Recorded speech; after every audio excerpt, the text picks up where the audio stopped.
Max Orion didn't expect war when he moved to Starfield Bluffs. After 3 decades designing propulsion systems for deep space cargo freighters, all he wanted was a quiet retirement, a decent view of the sky, and a place to perfect his slow-smoked ribs. Starfield Bluffs had it all: solar-powered homes, wide sidewalks, and a community park with synthetic grass that never needed mowing. The brochure said it was a zero-conflict neighborhood, maintained by a strict but friendly Homeowners Association. Max read it and chuckled. After years of dodging meteor storms and quantum sabotage on the job, he figured a bunch of suburban retirees in polo shirts wouldn't pose much of a threat. He was wrong. It started innocently enough. Max held his first BBQ 3 weeks after moving in. He set up in his backyard, unboxed his beloved XL29 smoker drone, and programmed it for a low and slow brisket cycle. The scent of mesquite and molecular tenderizer filled the air. Neighbors peeked over fences, drawn by the smell. A few even came over, plates in hand, pretending they'd just happened to be walking by. Max welcomed them. By the time the brisket was ready, half the street was in his backyard laughing, eating, even dancing to old earth jazz playlists. The following morning, he found the first notice from the HOA violation. 7.3c unauthorized outdoor activity resulting in unregulated smoke emissions. Fine, 250 credits. He laughed, thought it was a joke. He paid it thinking it was a one-time misunderstanding. But the next week, the smell of applewood chicken summoned an even bigger crowd, and another fine arrived. 500 credits this time, plus a warning that further events could be classified as communal disruption. Max started to notice small drones hovering just outside his property line. They didn't belong to him. Their matte white exteriors bore the HOA logo, a stylized pine tree overlaid with a surveillance camera. They scanned his backyard, tracked grill temperatures, and once even dropped a tiny fire extinguisher with a passive-aggressive just in case message attached. The neighborhood changed. A few neighbors stopped coming by, their smiles turning tight and nervous. Max overheard whispers about fines, warnings, threats of lawn audits. The HOA was watching everyone, but they were watching him the closest. One afternoon, while perfecting a smoked tofu recipe for his vegan niece's visit, Max received a formal notice from the HOA president herself, Clarissa Vaughan, a retired galactic legal arbiter. Her message was precise, cold, and dripping with bureaucratic superiority. She informed Max that he was in violation of Section 11, prolonged scent projection, and that his parties constituted non-consensual olfactory invasion. He was now banned from hosting any gatherings with more than 4 guests unless he applied for a community culinary permit, a 17-step process that required a notarized menu and smoke radius forecast. Max stared at the document, dumbfounded. He wasn't just being fined for grilling. He was being regulated out of existence. He remembered the words of an old co-worker from Mars Station Theta: "Any system designed to keep you in line will eventually push you over it." He looked out at his smoker drone, still puffing gently under the twilight, then at the park across the street, empty except for the HOA's new perimeter sensors. An idea began to simmer. If they wanted a fight over barbecue, Max Orion was ready to turn up the heat. Max didn't stop grilling. If anything, the HOA's pressure made him double down. He upgraded his smoker drone to a newer model, the Smoker X12, outfitted with atmospheric filters and noise dampeners so precise they could run in stealth mode under a sleeping baby's crib. He fine-tuned recipes, adjusted smoke dispersal to optimize for wind patterns, and even programmed aroma waves to attract only residents within a limited radius. It was a culinary act of war disguised as hospitality. Every Saturday, Max's backyard transformed into a gravity-defying wonderland of meats, marinades, and neighborly defiance.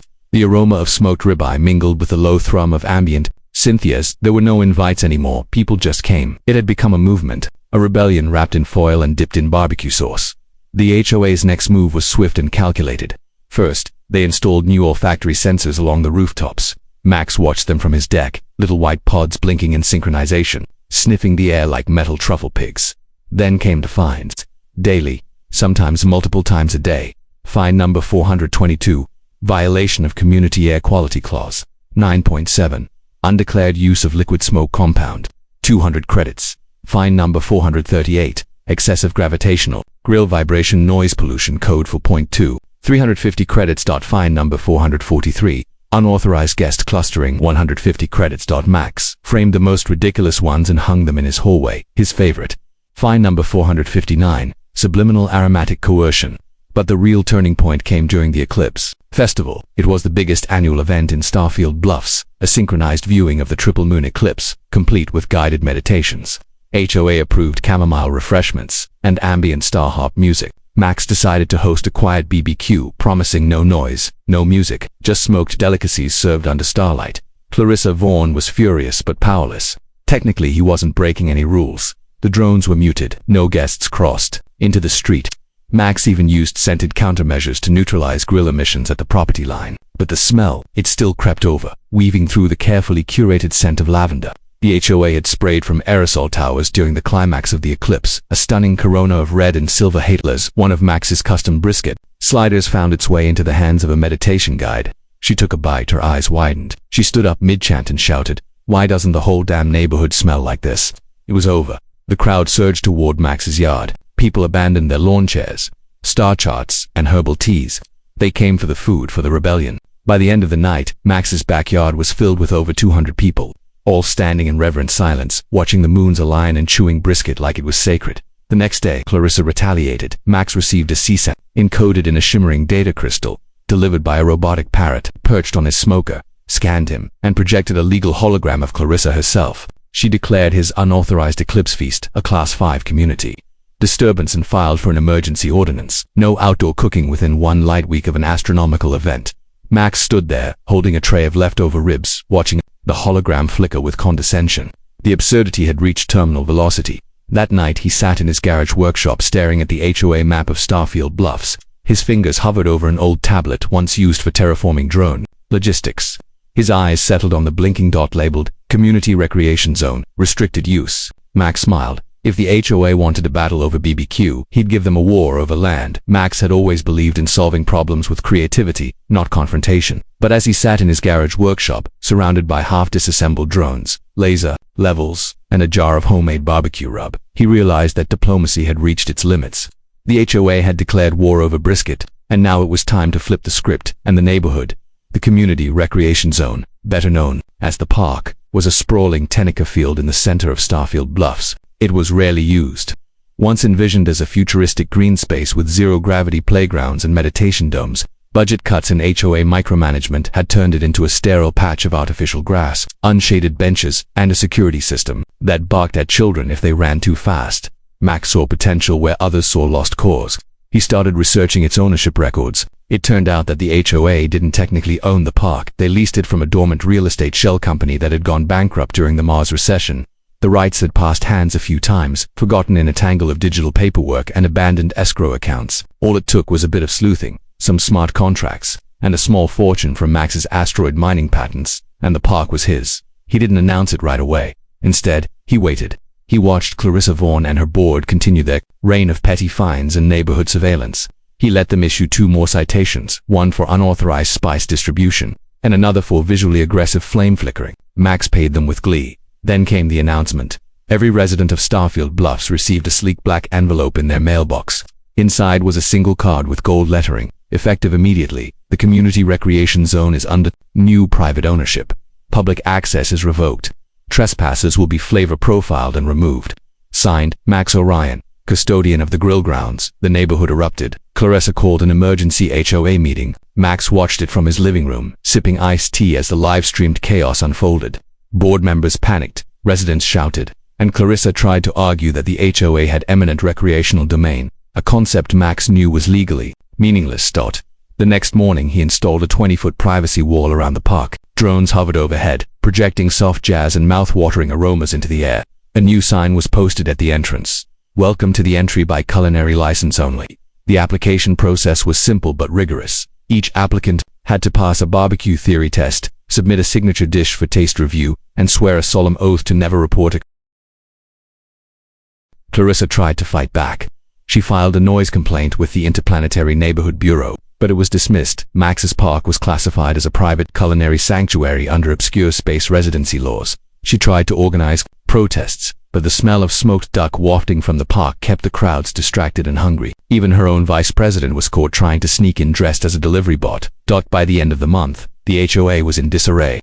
Their precious park, their centerpiece of community order, had become a sizzling, exclusive haven of rebellion. Residents began questioning the HOA's rules. Lawn inspections were ignored, flowerbed conformity crumbled, and through it all, Max stood behind his custom titanium grill, tongs in hand, feeding revolution one plate at a time. He didn't just buy the park, he transformed it into a statement that joy, flavor, and freedom couldn't be regulated, not by bylaws, not by drones, and definitely not by Clarissa Vaughn. The HOA didn't take their defeat lightly. Then the weeks following Max's hostily delicious takeover of the community park, Starfield Bluffs descended into a state of quiet rebellion. The once immaculate neighborhood, once ruled by precise lawn heights and synchronized porch lighting, was now dotted with rogue BBQ pits, neon patio lights, and neighbors openly sharing spice rub recipes like they were contraband. Max's movement, half culinary, half cultural, was spreading fast, and to Clarissa Vaughn was an existential threat. She struck back with the cold precision of a galactic bureaucrat. The HOA's board convened under Emergency Protocol Ordnance Shield, a rarely used clause that allowed them to temporarily outsource enforcement. They contacted Sentinel Solutions, a private security firm staffed by retired Space Marines turned conflict mediators. Max recognized the name instantly. They weren't just neighborhood muscle. They were professionals, highly trained, overpaid, and completely devoid of humor. Within days, a fleet of hovercraft SUVs descended on the neighborhood, carrying Sentinel officers in gleaming tactical polos. Their job: restore HOA order, dismantle unauthorized cooking structures, and reclaim the park. Clarissa called it Operation Reignite Order. Max called it overkill. He had anticipated this. Max had converted the grill grounds into more than a barbecue sanctuary. It was now a fortress, and a very tasteful one. The privacy wall had been reinforced with carbon mesh, its surface disguised as recycled bamboo. Inside, the park was rigged with scent-activated deterrents, smoke turrets that blasted concentrated applewood aroma at intruders, and AI-controlled grill butts programmed to deliver slow-cooked intimidation. The first breach attempt by Sentinel Solutions was laughable. 3 operatives in jet-black vests tried to sneak through a side entrance disguised as electricians. They were immediately flagged by the aroma sensors and met with a barrage of garlic parmesan wings launched from a modified rotisserie cannon. One of the agents, caught on drone footage licking his fingers before retreating, became an overnight meme. Clarissa escalated. The HOA issued a neighborhood-wide lockdown prohibiting any outdoor cooking under threat of immediate citation. Patrols were increased. Surveillance drones flew lower, louder. Neighbors who had once attended Max's feasts now faced intimidation, pressure, even social shaming in HOA forums. A few caved, most did in single quotes T. And then Max made his boldest move yet. He hijacked the neighborhood's holographic newsletter, the Bluffs Bulletin, and replaced it with a full 3D broadcast called the Brisket Rebellion. In it, Max stood proudly in front of his titanium grill, wearing a flame-patterned apron, delivering a speech to every home within a 2-mile radius. Let it be known, he said, his voice firm but welcoming, that the grill grounds is open to all who wish to live without fear of flavor. This is no longer a park, it is a free zone. No bylaws, no fines, just smoke, sauce, and sovereignty. The video went viral. Even people from outside the community began visiting Starfield Bluffs, trying to catch a glimpse or a bite of the legendary grill grounds. Food vloggers, rogue chefs, even a galactic spice trader from Titan showed up. Max welcomed them all, but Clarissa wasn't done. She petitioned the sector governance board to declare Max's park a rogue entity. The hearing was set for 2 weeks out. Max didn't flinch. He expanded the perimeter, added a tasting bar, and installed a small amphitheater for BBQ theory lectures. When Sentinel Solutions tried one final raid, they were repelled by a coordinated defense of drone-launched kebabs and sonic smoke bombs. The Marines left drenched in sauce and shame-dyed by now. Even the most stubborn residents were questioning the HOA's grip. They didn't want curfews, citations, and cold patios. They wanted what Max had built: flavor, community, freedom, and Max. He was just getting started. The war ended not with fire or fines, but with silence. After weeks of escalating conflict, raids, drone strikes, and smoked meat diplomacy, the HOA seemed to finally run out of steam. Clarissa Vaughn stopped appearing in public. Sentinel Solutions pulled out after their last team was pelted with honey-glazed ribs during a failed night incursion. The remaining HOA board members resigned quietly, one by one, their carefully ironed polo shirts replaced by aprons and spice-stained T-shirts. Starfield Bluffs had changed. The lawns grew wild, not with weeds, but with personality. Some residents sculpted their hedges into animals. Others turned flower beds into herb gardens. The neighborhood app, once a hub for posts about trash bins, was now flooded with photos of cookouts, recipes, and grill hacks. The oppressive order once enforced by the HOA dissolved into something freer, messier, and infinitely more human. And at the heart of it all was Max Orion. Max didn't revel in his victory. There were no speeches, no celebrations, no banners declaring freedom. Instead, he spent his days doing what he loved: cooking. He stood behind his grill at the grill grounds, preparing meals for anyone who wandered through the gate. Families, teens, even dogs, all welcome. No forms, no restrictions. Just the universal currency of good food. Word spread beyond Starfield Bluffs. People came from neighboring communities. Some came just to taste the food. Others came to study what Max had built, a place where rules didn't rule people, where aroma was more powerful than authority. Even a delegation from the Interplanetary Culinary Union visited, offering Max an honorary title: high ember of the independent flame. He declined the title but accepted their secret recipe book as a parting gift. Clarissa Vaughan, once feared and respected, was spotted weeks later walking along the edge of the park. She wore civilian clothes and no longer traveled with her security drone. Max saw her from his grill and raised a hand in quiet greeting. She hesitated. Then, wordlessly, she stepped inside the grill grounds. No one stopped her. She walked up to the serving counter, eyeing the brisket sandwich being passed to a child beside her. Max didn't say a word. He placed a fresh plate in front of her, ribs, coleslaw, and a buttered cornbread square. She looked at him. Something in her expression, pride, regret, maybe hunger, softened. She took a bite, chewed, closed her eyes. Said nothing. Not Max nodded. That was enough. Later that month, with the HOA officially disbanded and Starfield Bluffs entering what local news dubbed the Age of Flavor, the community held an informal vote. They wanted new leadership, not to enforce rules, but to keep things running smoothly, to make sure the power stayed in the hands of the people and out of the claws of bureaucracy. They voted unanimously for Max. He tried to decline, but the people insisted. He wasn't given the title of president or chairman. Instead, he was dubbed Neighborhood Chancellor of Smoke and Harmony. It was ceremonial, symbolic, and a little silly, just how Max liked it. He accepted on one condition: no suits, no secret meetings, no agendas, just a weekly cookout where everyone could talk, share, eat, and decide together what the neighborhood needed. Under Max's watch, Starfield Bluffs thrived. Children played freely, residents collaborated on community projects, and the grill grounds became a cultural landmark.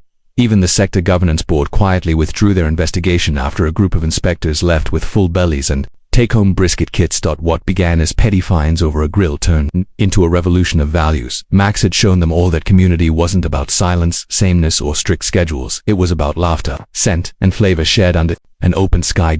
And as the smoke curled into the stars, so too did the story of a man, a grill, and the neighborhood he freed with fire.